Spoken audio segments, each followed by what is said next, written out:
Yeah, because even like when he first hooked me up with like Ricky and the Heisman crew and all that. I mean, man, that's like early stage. Like when Ricky first came on the show, they hadn't even dropped Heisman in stores or anything yet. It was just merch. They didn't even have the tree like available That's for right. purchase. And they had like the Brady wearing the jersey and the or holding the That jersey. was the next year like that he came. Like that was the next year already. that was like after the Super Bowl, I'm pretty sure. Okay. So the first one he came on, it was like October of 2021.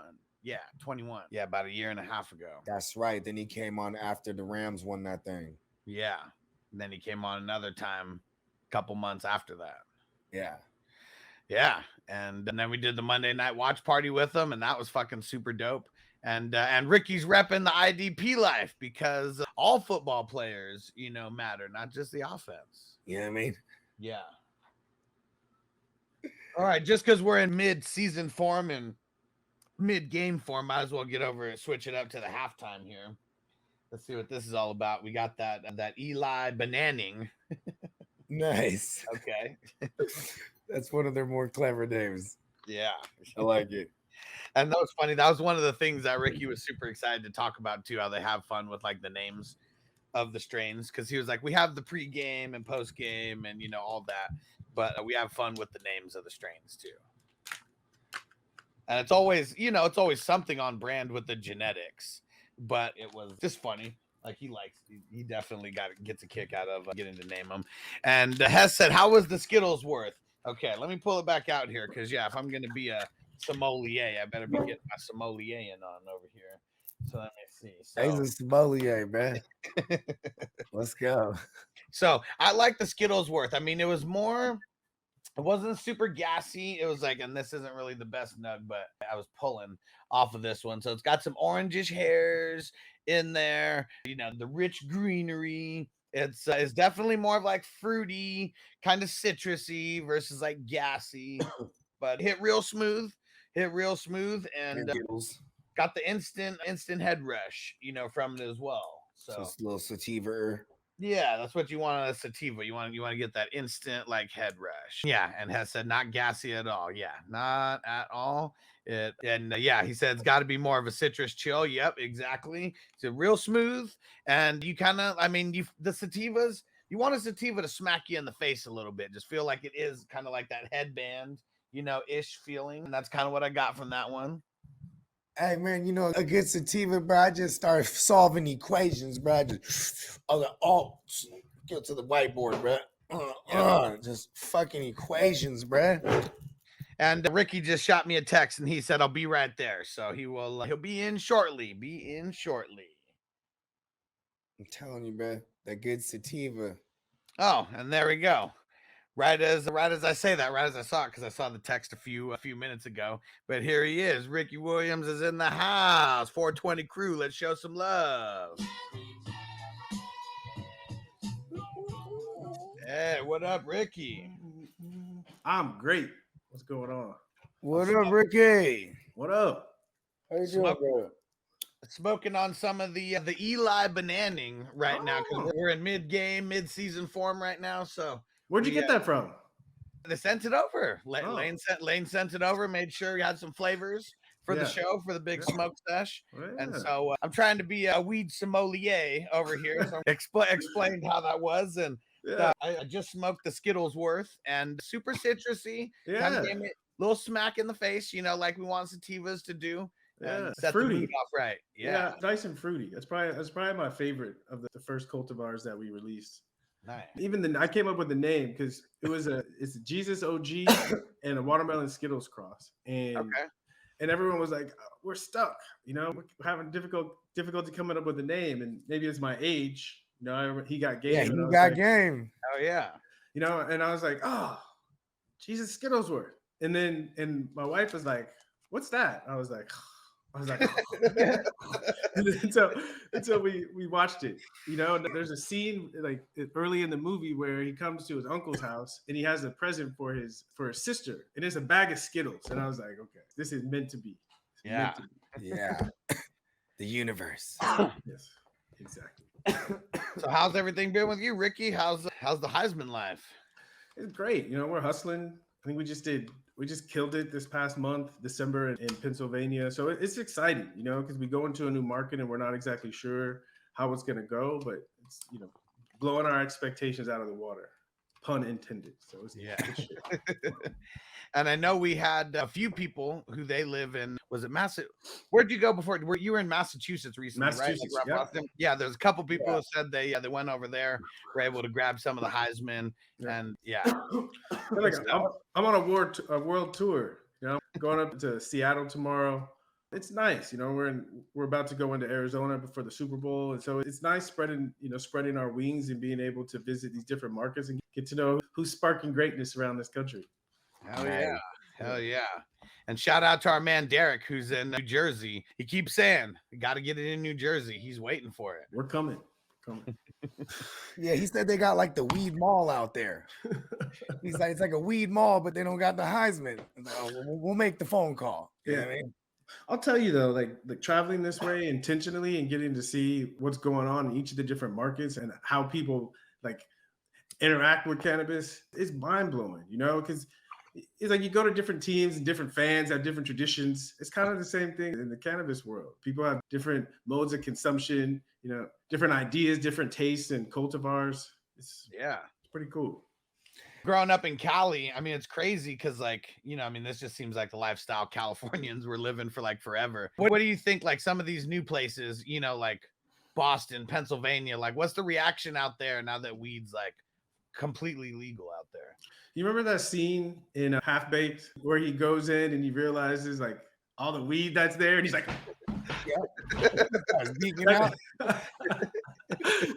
it's like that. It's kind of like, it feels kind of like that, but I'm kind of joking, but it's what you were saying, like growing up in San Diego and just being around it all the time, you know, it just was part of it.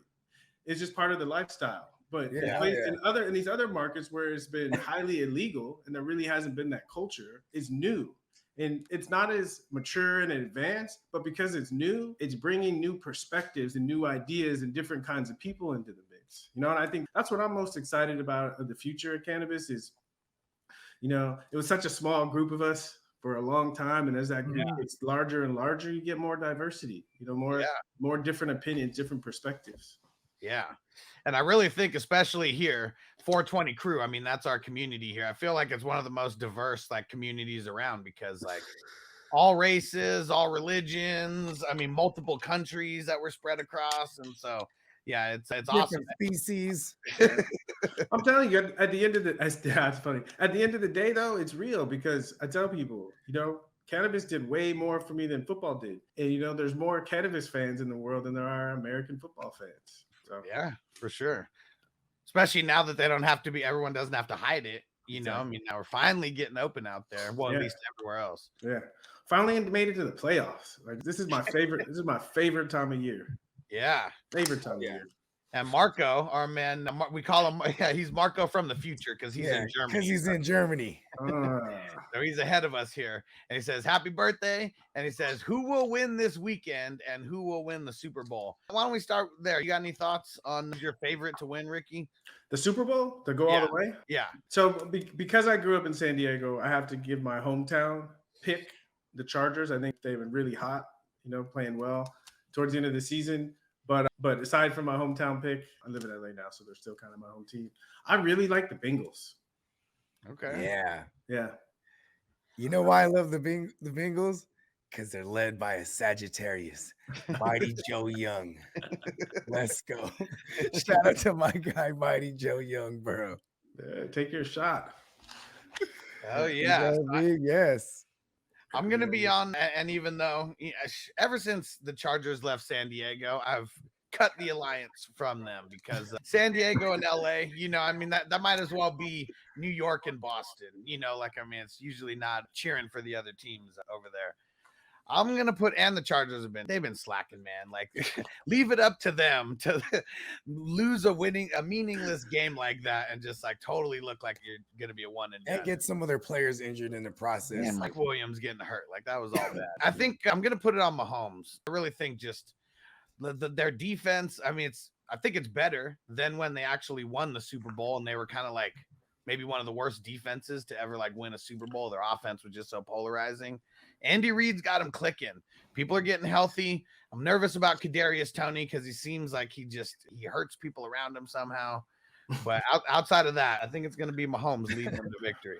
I thought about the Chiefs, but what I've noticed in playoff football, okay, is that you got time to prepare and you got all this game film, and if you don't have like dogs, I don't mean one. You can't do it with just one star player. You got to have dogs. Yeah. And I just think KC defense looks good. They got Mahomes, but I don't see on offense. They don't have dogs. Like the game they lost to Tom Brady and the Bucks, right? Yeah. You can see Mahomes played his ass off, but it wasn't enough. Yeah. That was it's crazy because that game, I mean, IDP life, Levante David, he covered Travis Kelce for 100% of that game. Like he wanted that challenge. And I said that he should have been the MVP because if he's not covering Kelce that whole time, like Kelce gets more than the 2 catches or whatever he had. But yeah, we're gonna see. What about this weekend? I also think the Bucks are gonna be dangerous. I'm picking the Bucks. I'm picking the Bucks over the Cowboys for sure. I think the Bucks get past. We got a lot of Cowboy fans in the chat too, and they didn't want to see Tom Brady in the first round. Yeah, I understand why. Like you let Tom Brady. The Cowboys play scared. Yeah, exactly. That's the game I'm probably most looking forward to. Then I got the Vikings. Right, I already talked about my Chargers. Love the 49ers defense. I saw what they did. Let's go, bang bang. Did to my Dolphins. I hate to do this, but I think the Bills are going to get the Fins. I already told you what I think about the Bengals. It's crazy. What do you think about with everything happening with Tua? I mean, that's NFL's going to be. I mean, they already have been changing with the concussions, but all this Tua happening in prime time, it seems like everything's like going to start changing a lot more. Here's what I said this on Levitard, talking to Dan Levitard earlier this year. And I felt bad after I said it because he started killing it when he came back. But I said, football's not for everyone, And Tua has shown, and I'm not doing what everyone else does and say he's injury prone. I'm not saying that. I'm just saying maybe NFL football is not for everyone. It's a rough game. And if you can't take that pounding, And he's a wee little man for football standards, right? You know what I mean? If you have the best offensive line, he gets rid of the ball quick, but it only takes one hit, as we see. It only takes one hit, and you can't be playing. You can't play scared. You can't go into a game thinking, we have a quarterback that if he gets hit, he's out of the game. He's a great player. He's intelligent. He's smart. He's electric. But the reality is that this game is not for. Let me ask you something, because like you said, you don't play scared, right? Like I like that you said that because it kind of goes along the lines of what I wanted to ask you. Like, so in the week 18 with the Chargers, it was a meaningless game, but they played their starters all the way into like the third quarter. So is that like, what do you think is going on the sideline? Is like, do the players just want to keep playing, like stay in rep? Because then one of their players ended up getting hurt. You know what I mean? Yeah. So is that a coaching call? Like, is it a philosophical thing? What do you think is the reason why he let them play that deep when it was like a blowout and it was like a meaningless game to begin with? Inexperience. Okay. So I was at last year.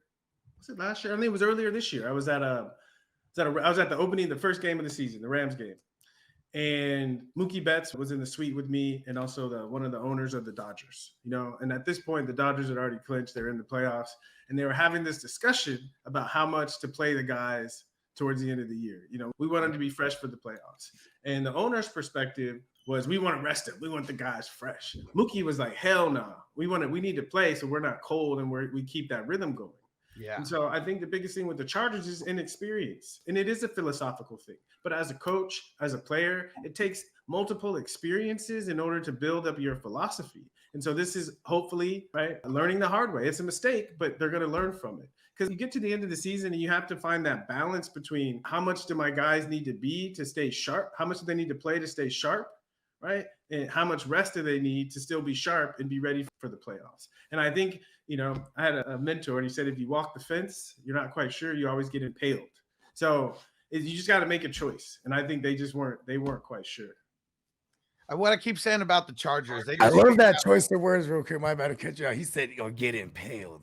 It's I like descriptive things. And that, you know what I mean? That's right through them. You know what I mean? Yeah. I guess with the Chargers specifically for me, they just always figure out a way to charger it up. It's been this way my entire life, and I wish they would fix it, but it's always at the end of the season too. Always. Yeah. And Mike Williams, I mean, that's such a big blow if he can't play, and even if he can play, he's not going to be at 100%. But everyone wants to play in the playoffs. We know that. And look at Dennis. I don't know if we can get a Skull Vikings from Ricky, but he said, "Yo, Hustler, can I get Ricky to give me a Skull Vikings?" Skull. I wish I had a skull to drink from. Then we'd be good.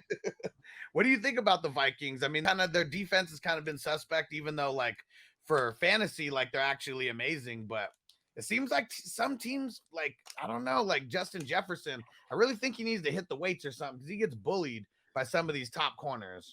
It happens. I mean, I think especially, when I played in Miami, we had 2 corners and they were really good at putting their hands on and bullying young receivers, and the quarterback would get so frustrated when teams would just play us man because our receivers wouldn't be able to get open. And so part of growing in this league is you have to realize when you have a big year that all the other teams are going to be gunning for you and you have to keep upping your game. And maybe part of upping his game for next year, working on the release and getting in the weight room. Yeah. Because, man, it's crazy. He got blanked in like 3 of the games. And Darius Slay, Jeff Okudah, I forget who Jair Alexander. So, I mean, we are talking, some of the real dogs at the cornerback position, and they held him down. But this is what I was saying earlier about at the end of the year, right? You got all the film. And you hear people say it's about the NFL. It's the copycat league. If a team shuts you down, you better bet all the teams you're playing later that year are watching that film, and they're going to try to do exactly what that team did to shut you down. What's crazy, though, is Darius Slay shut him down in week 2. Jeff Okudah shut him down in week 3. It took all the way until Green Bay playing him week 17 before someone really blanked him again. So I'm surprised. And we even broke it down. I showed the whole video. Someone put it on YouTube, like every single play. And it was just Okudah, like punking him at the line. Like, I'm surprised more people didn't try to do it. But so here's the other part of that, right? So a team, you finish the game on Sunday. The coaches, sometimes Sunday night, but definitely Monday night, right? After reviewing the previous film, they're already starting the game plan. Yeah. And so when coaches are game planning, they have 2 things. They have to say, what do we do well? Okay. And what has worked against this team? And they have to find a balance. Do we just stick with what we do well, or do we take on some of the things that this other team does well? And so some teams, they know they can't play man, and they don't trust their defense to put the corners up tight. And so they won't do it, even though it worked in the past. They have to have faith in their system and the way that they do things. Yeah. Hey, he wanted to say what's up to Ricky Williams. Say what's up, dude. It's his birthday today. Happy birthday. Yeah. Yeah, and makes sense. I mean, not everyone's Jeff Okudah, not everyone is Darius Slay, like that's for sure. Cornerback seems like that's the toughest position to play out of everywhere. I know everywhere is tough, but you got to run backwards, and you got to be faster than this wide receiver, and you got to be able to figure out where the ball is while you're not looking at it, all that kind of stuff. And you got to come up and hit people sometimes. Yeah. You got to come up and hit big running backs like Derrick Henry coming to the outside. Ooh. Yeah. Derrick Henry's a beast.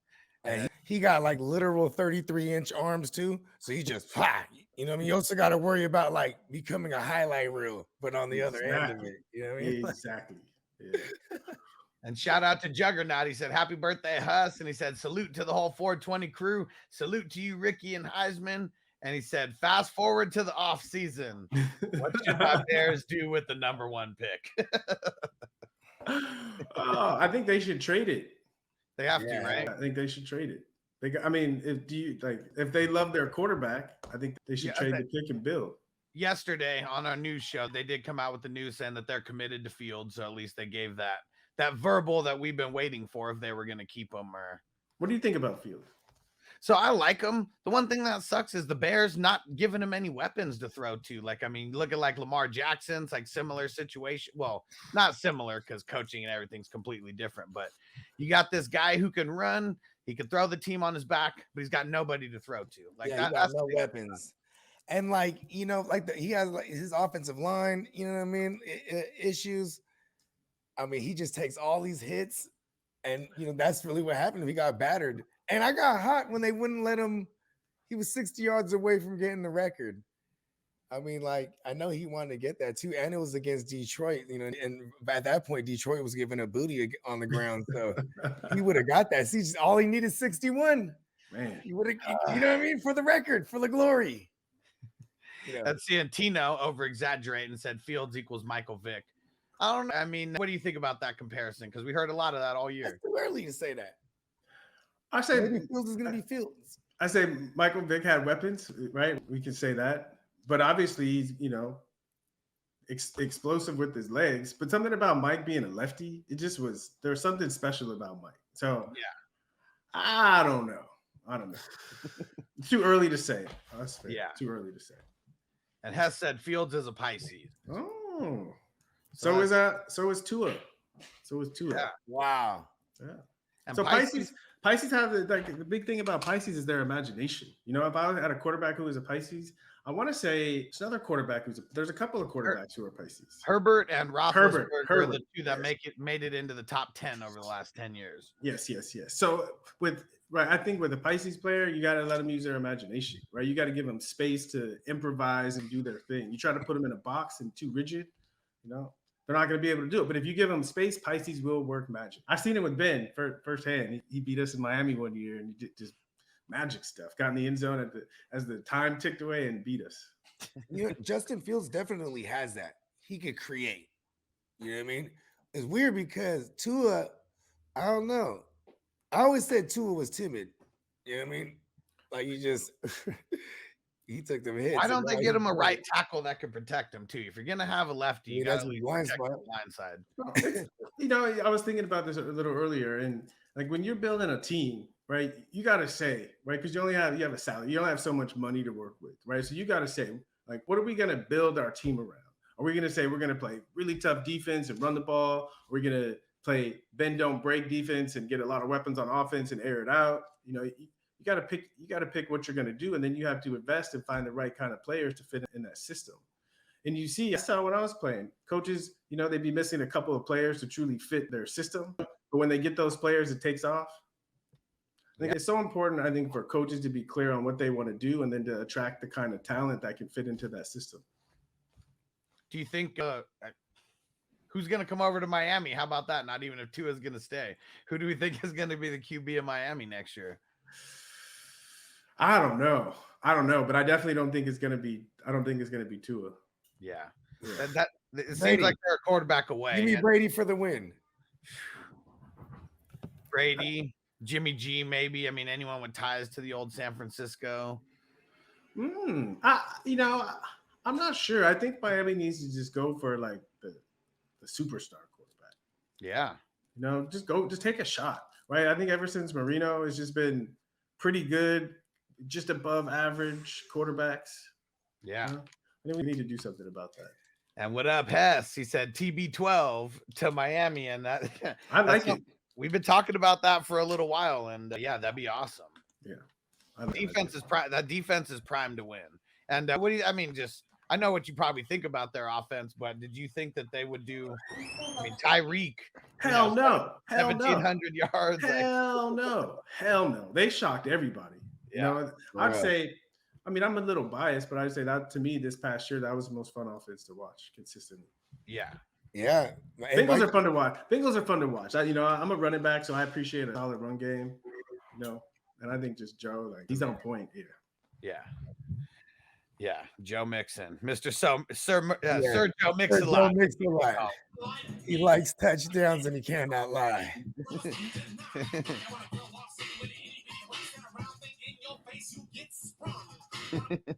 Yeah, Sergio Mix-a-Lot is the man.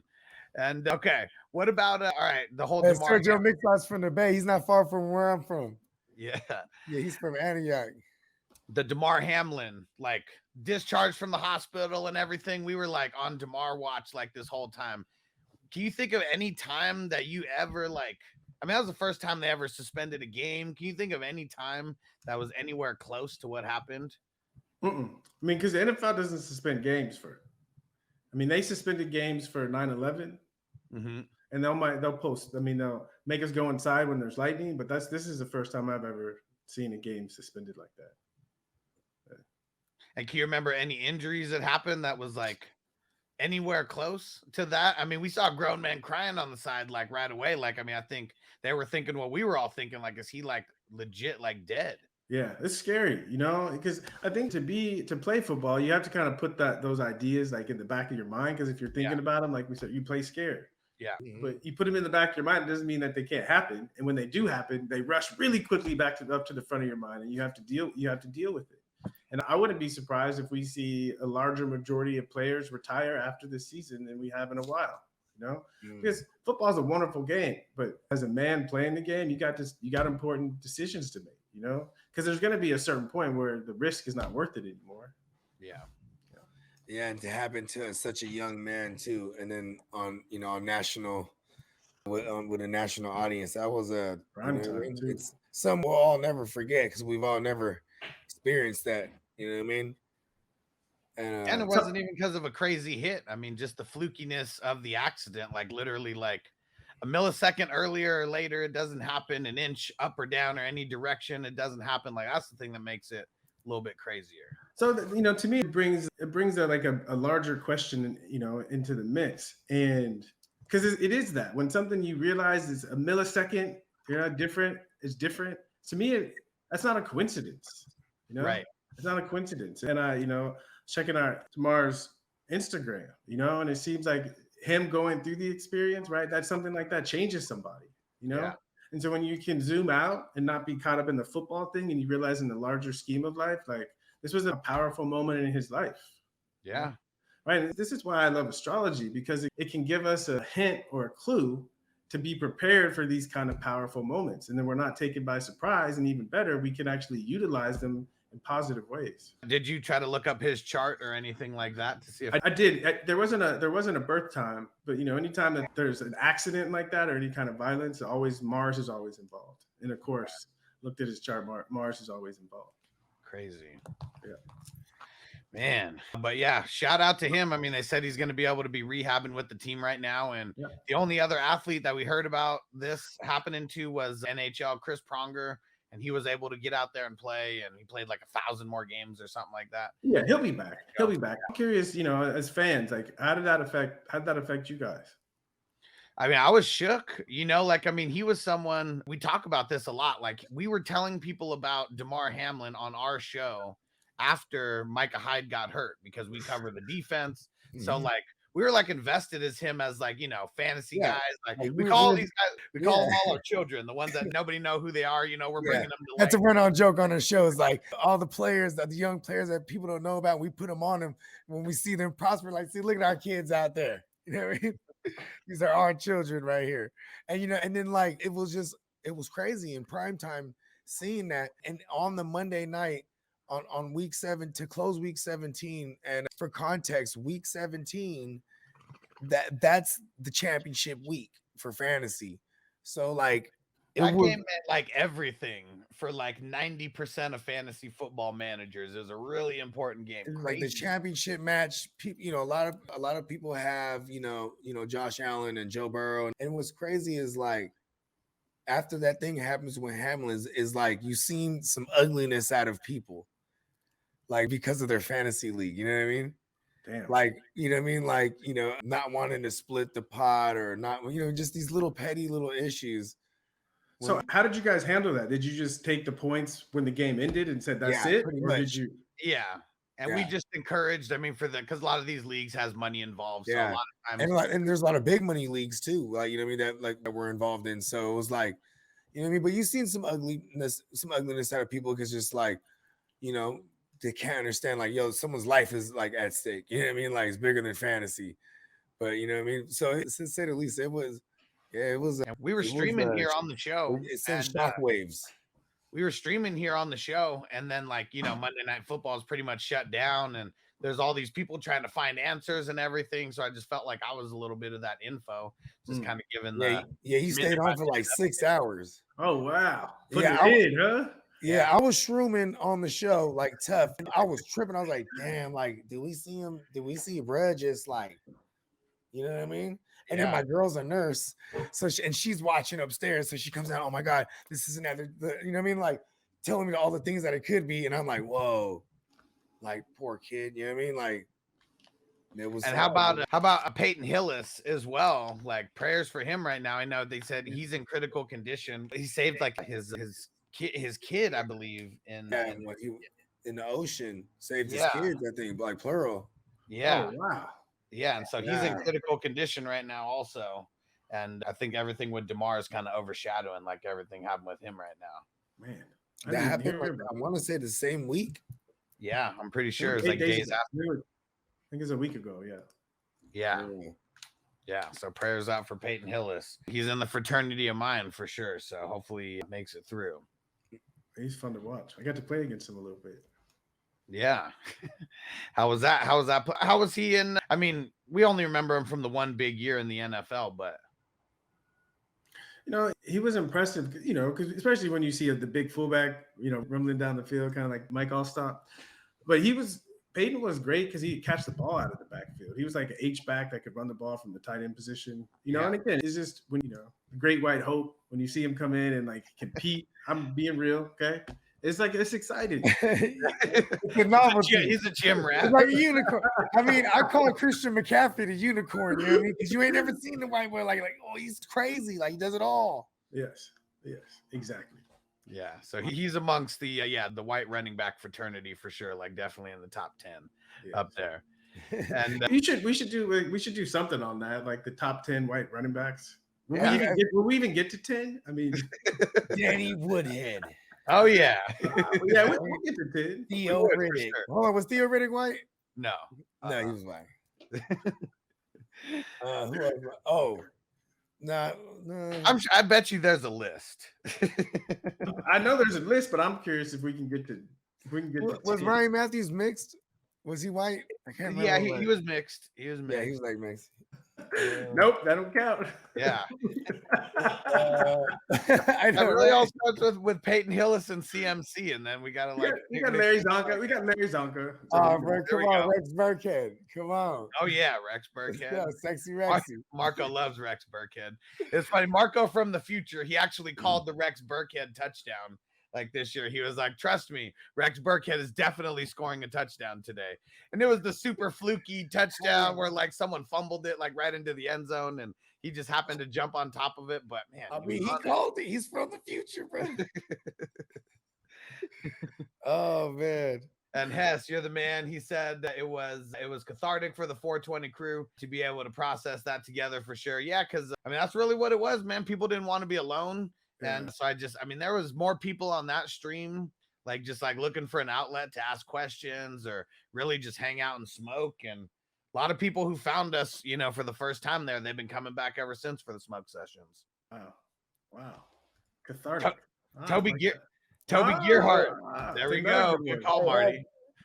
Because I bet everyone hated Toby Gearhart when he went to the Vikings. I know Marty's a Vikings fan. That's when he actually did really bad, right? When he was supposed to be the guy. Oh, bro, what? Zach Zenner? Nah. I was saying that jokingly. So what? I want Ricky. So it's the playoffs. Best time. You said one of your favorite times of the year. What's a big playoff moment that you could think of, whether it was when you were playing or not? I only played in 2 playoff games. So I didn't have a lot of playoff experience. Let me see. I think the comeback with the miracle was when was it the Oilers and the Bills? Is that the Music City Miracle? Tennessee, yeah, Music City Miracle. Yes. Yeah. Yes. Yeah. That's probably my most memorable playoff moment. I think I was a rookie, or it was right after my first year, and I was just getting in, and I was like, "Damn, that's a hell of a game." Insane. And John said, I think I missed my question, but you ready to suit up, Ricky? Ha ha ha. It's funny. I used to think that I was, and then there was we did a celebrity flag football game a couple weeks ago. Ask you about that. No, I am not ready. It was the first time like being back in a competitive environment, and what my mind wanted to do, my body was like, and I'm still recovering. That was about a month. So. Who was LT playing? I know he was. No, he was a coach. He was coaching. Was T.O. out there? T.O. was out there. T.O. made some plays. Yeah, T.J. Houshmandzadeh. He was the MVP. He killed it. TJ, who's your mama, was the MVP. Nice. Jordan Carson was their quarterback.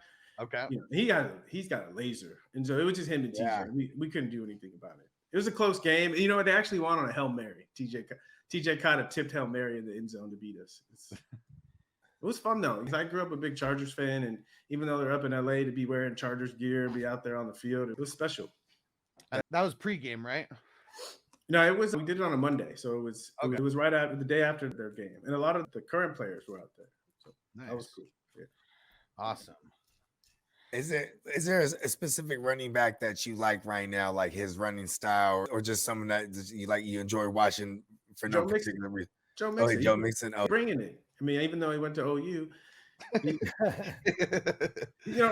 when they're clicking, you can't stop an efficient quarterback and a tough running back that's always going to get you at least 3. You can't stop that. Who can catch the ball? There's just too many offensive weapons. Yeah. What do you think of the Chase, Higgins, and Boyd trio out there, wide receivers? So in the position groups, so when we come to work, we start the day and it's a team meeting. So we have the whole team in there. The head coach talks to us, and then usually the defense leaves and goes to the defensive meeting room. The offense stays, and we have another meeting, and then we all go into our separate position group rooms, and we have another meeting. And so when you see a unit like that, a receivers unit, it's real, right? When they're all clicking like that, it's because they have a certain standard in that room that they all are challenged by. It's a beautiful thing to watch. Who do you think is and not who do you think is better, but who would you say is more of your favorite wide receiver if you had to pick one of the young ones out of Jefferson and Chase? Jefferson. No. Chase. Jefferson until this year, but Chase is killing it. Yeah.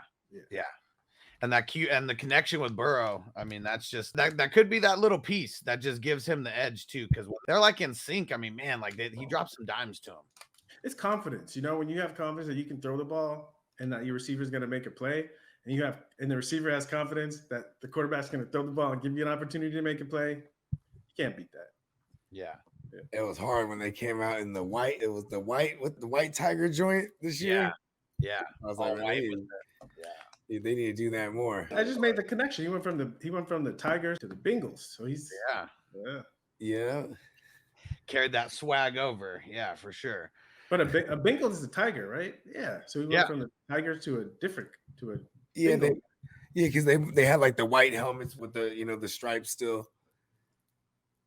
What up, Chris? And Tino, shout out to Tino for the super chat. Said, can you ask Ricky what he thinks about Coach Prime and Colorado? I almost caught him up and said, hey, you need a run back coach? I think it's great. I wish more retired players would get into coaching because I always loved playing for coaches who played because we weren't like just chess pieces to them. We were human beings and they could relate to our experience. So I hope more great players get back, and it's a wonderful way to give back.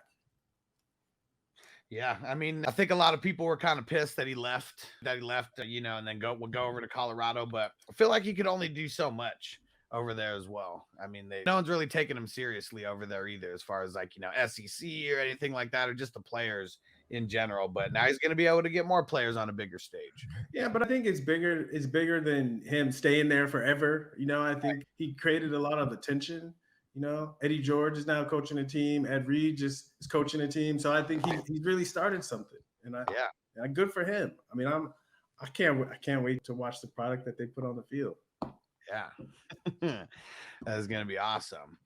And Hessa said we'll be able to watch any playoff games with you and the Heisman squad in the multiverse or in the metaverse. I mean, yeah.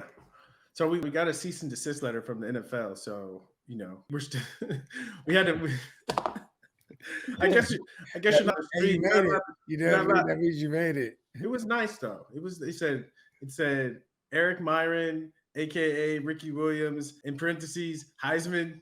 It was trippy because when you're in the drug program, which I was in for like 10 years, and you get busted, it comes through a FedEx, a FedEx from the NFL. And so I went outside and there was a FedEx from the NFL. My heart started beating real fast, and I was like, PTSD. I was like, okay, exactly. I was like, all right, I'm good. So that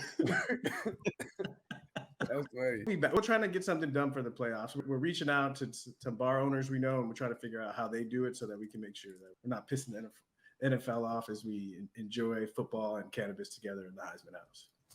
Yeah, because there's got to be a way, because that's really what you guys are, right? Just gonna exactly. But you're exactly. It's a lounge. Yeah, same thing. Exactly. All right, and let's see. And Marco from the future. My bad, we missed his question earlier. He said, "Good evening from the future, Mr. Williams." He said the Bears could draft Will Anderson with the first overall. Why would they do that? Marco just like he said that the Bears are going to draft like a long snapper. They're just going to like completely fuck it up and just like completely botch on the first pick. I think the safe thing is to stack. If you got a young quarterback that you believe in, like build weapons. Yeah, I hope they could get a good deal done for that first, because if they're going to keep Fields, no way they should be drafting with that with the first. Get as many picks as you can out of that somehow. Who do you think the first pick should be? It's probably going to be probably going to be Bryce Young. I don't know if he should be, but in the event that someone trades that pick, right, and they would probably trade it soon, I would imagine. Like, you know what I'm saying? Like when I thought my Niners were going to trade up, you know what I mean? We traded up to 3, you know what I'm saying? Like, like a month in advance. Like, well, actually like a month and some change before the NFL draft, you know what I mean? So you could do your quote unquote due diligence, you know what I mean? Yeah. So I would assume like if look at Derek Carr, they're trying to deal him right now. They're already saying like, oh, they're shopping already because come February he's gonna be owed X amount of money. You know what I mean? February 15th. Yeah. So they're like, boom, they're shopping him. Like and like, I'm not saying that the Bears are gonna get him or anything. I'm just saying like in general, like people's trying to make moves already. Yeah. Tino said, I think CJ Stroud and Peacock said CJ Stroud to Houston, please. Yeah, Judge Davis Mills Lane. Like, he's just not the answer over there. I like Davis Mills, though, but he's just a novelty for me. Yeah, let's get it out. We just like to drop an RIP to Mills Lane. And, RIP to Mills Lane. What do you think about the QB carousel that we saw? Because I think last time you were on, I mean, it was kind of before all this, before Russell Wilson, moved around and before Watson moved teams. But what do you think about all these trades that we're seeing now compared to previous years? No, I think one of the most difficult things to do is to go to a new team, especially if you've established yourself somewhere, because you're going to have to start over. It's one thing if you've struggled going to a new team, is like a fresh start. But if you've been pretty successful when you go to a new team, you got to prove yourself all over again. I think Russell Wilson is a great example.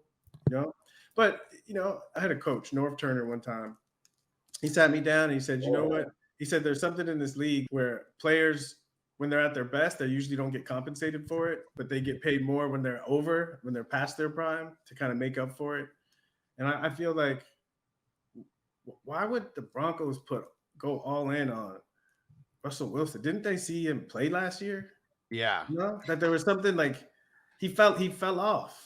I'm not even insulting him. I'm saying it's natural. Yeah. We were talking about that. I went and I rewatched what we did a year ago, and like that was the one thing that you were talking about. Like, what was up with them? Like, why he's looked a lot different. And I mean, the beginning of the year he starts off good and he broke that middle finger or whatever it was, right? Yeah, he's been all off ever since that. Yeah. This was a strange year for quarterbacks. I think people were shocked by they're still in the playoffs, but Brady struggled a little bit this year. Yeah. And Jalen Hurts impressed a lot of people this year. He really grew up. He grew up a whole lot. Yeah. And then Baker Mayfield, the whole Baker Mayfield thing, it's Aaron Rodgers. It's an interesting year for quarterbacks. Yeah, a lot of it was upside down. And Jalen Hurts. My Niners are on the third string. You know what I'm saying? The third string, the literal Mr. Irrelevant, last pick of the draft. I watched him play a lot. Brock Purdy, I watched him play a lot in college. I covered the Longhorns, and so I got to see Iowa State play a decent amount. And he was fun to watch. He's fun to watch in college. So much of making the shift is really finding the right system. If you find the right system and coaches that believe in you, you're gonna be all right. You're gonna be all right. Yeah. And shout out to Chris from Patriot Sports Radio. You the man with the super chat, bro. Appreciate you. He said, I love this show. This is great sports talk. Hell yeah. Hell yeah. And Hess said the last 9 weeks for T-Law, definitely impressive. Yeah.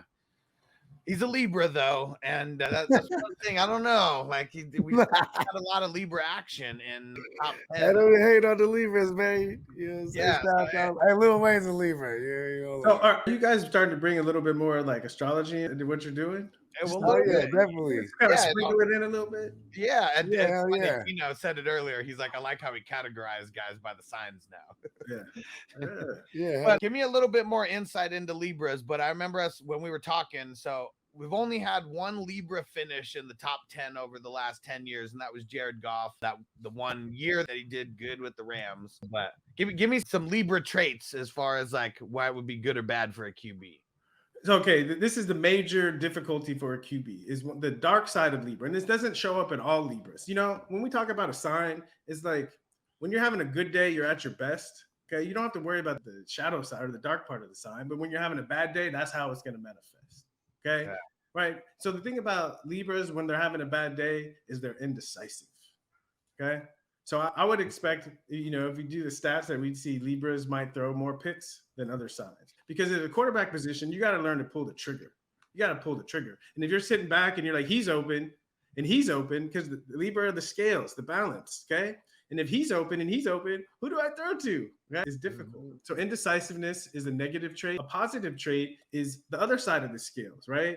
Is they can handle a lot of information, you know, because they balance stuff. It's an air sign. It's intellectual. Okay. They might know the right thing to do, but pulling the trigger can sometimes be difficult. Yeah.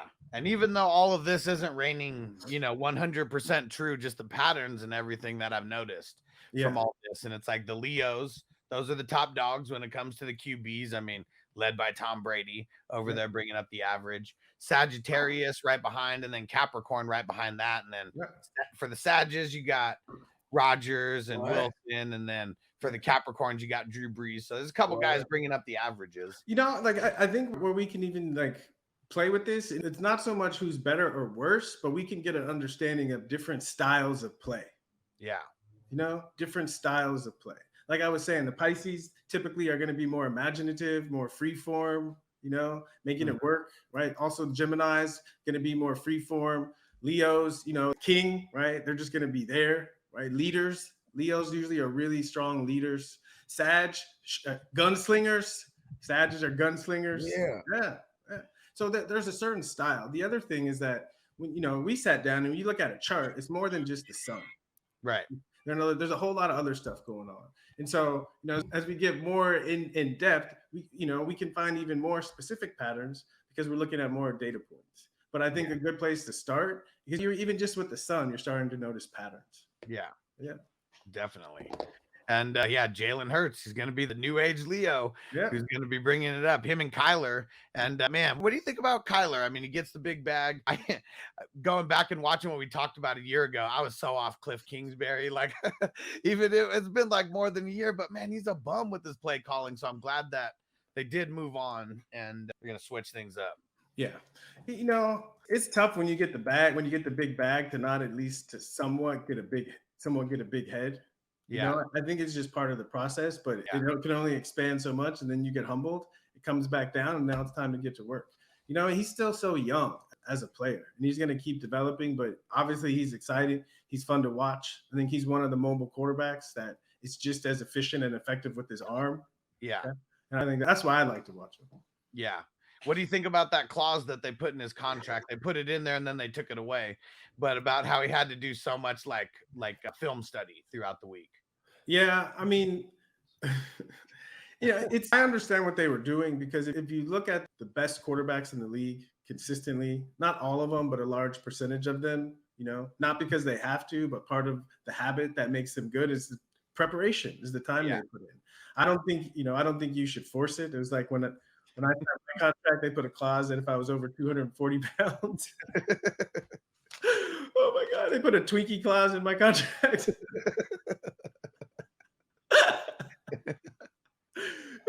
We're grown men, right? You got to let us be grown men. We're not going to be perfect, but you got to let us figure it out without punishment. What do you think about Kyler's choice to like wait? I think he waited like 5 weeks or something like that before he got the surgery. Yeah. You know, I think it's good. I think, you know, surgery is real. You're changing your body for the rest of your life, you know? And I think it's something that players should spend more time thinking about. You know? It's easy, especially we get caught up in these conversations, we forget that these are people, Yeah. and that the effects of this game potentially, are going to be with us for our whole lives. Yeah. And now he gets to play Call of Duty like all year. So I'm sure he's going to be like super excited about that. That's probably why he did it. Wait till the season was over. So then he had free time to just do rehab and Call of Duty. That's what I would have done. Yeah, because man, it's gonna be interesting over there for fantasy football. I don't think we're gonna be targeting at least anybody on offense for the Cardinals. IDP though, I mean, some of these defensive guys will for sure IDP for sure be doing that. I'm saying every time I'm watching a game now and I see a pick, I'm beyond IDP. Everyone's looking at me like, what the? I like it. I'm gonna start making a bunch of shirts. I'm gonna have to send you one of the IDP live shirts. Please. Yeah. And Dennis says Libra's in the house. Yeah. Whoop, whoop. For the tight ends, though, I mean, if you're a Libra and you're a tight end, like I want you on my squad because I'll say Libras are smooth. That's the best part. They're smooth, right? They look good. They move. They just the way they move, they get it. Fun to watch. And the top Libras in the game for tight ends, Travis Kelce and George Kittle. Yeah. So. I think part of that is because the scales, tight ends it's like a flex position, meaning they have to block. Sometimes they even run, they catch screens, they do everything. Yeah, definitely. Yeah. I wish I'd just let a guy, guys like Kyle Pitts. I wish he would have went somewhere where he didn't have to block. He could just go and just be able to catch, and that's it. Not even have to worry about blocking. Exactly. And Marco says, what do you think about the possibility of 2 NFL games in Germany next season? I love it. I love the NFL going international. I think it's a wonderful game, and the more we can spread this game around the world, I think it's better for anyone involved with football in the NFL. What I like about it is, I've traveled a lot, and I've coached football around the world, and there's some really good athletes international. And I think as the game spreads, we're going to see the NFL become more of an international league. Yeah, definitely. I can't wait till we start getting some, players from Africa and Germany coming into the league, and it's going to be exciting. Yeah. And what do you think, like from a player standpoint? I mean, is it tough to go over there, to go over to Germany, go over to, cross water and play? I never went across the water and played, but I'm the kind of person I love to travel. So I would love it. You know? But, some guys are like, I just want to be home, rested, relaxing. This is a lot of travel. I'm tired. But for me, I love it. It's all part of the experience. Yeah. And shout out to our man, Crispy. Crispy's a plumber by trade, and he's like watching us from under a house right now. And he says, Ricky, you can come crawl under houses with me. And he's out in Texas, so he's always shouting you out. You're the man, Crispy. That is great. And everyone. Hey, Alex, I'm sorry, Alex. I got to jump. I got a reading right now. Okay. Sounds good, Ricky. Yeah, it was great hanging out with you guys. Yeah. Until next time. Ricky. All right. Appreciate you, brother. Be easy. See you next time. Are you ready, Jerry? I'm ready. Just want to make sure you're ready, brother. Show me the money. Oh, you didn't know? Every day I'm hustling. Every day I'm hustling. Every day I'm hustling. You put my shoes on, you wouldn't last a mile. Summertime, wintertime, I'm on the grind. Yeah, I got the ring, I'm the champ, I'm the genie of the lamp. This is the gift I was given, so I just live by my hustle. It's all about the Benjamins, baby. Yeah. It's all about the Benjamins, baby. Yeah. It's all about the Benjamins, baby. Yeah. TIP me put in my pocket, it don't make sense, but don't make a profit. It's all a hustle, ladies and homies. Make money, money. It's hard out here for a pill. Really tryna get this money for the real. I want to find a thing to save my life, so I hustle. It ain't over for me. No, it ain't over for me. Here comes the money. Here we go. Money talk. Here comes the money. Show me the money! Okay, let's go smoke that joint.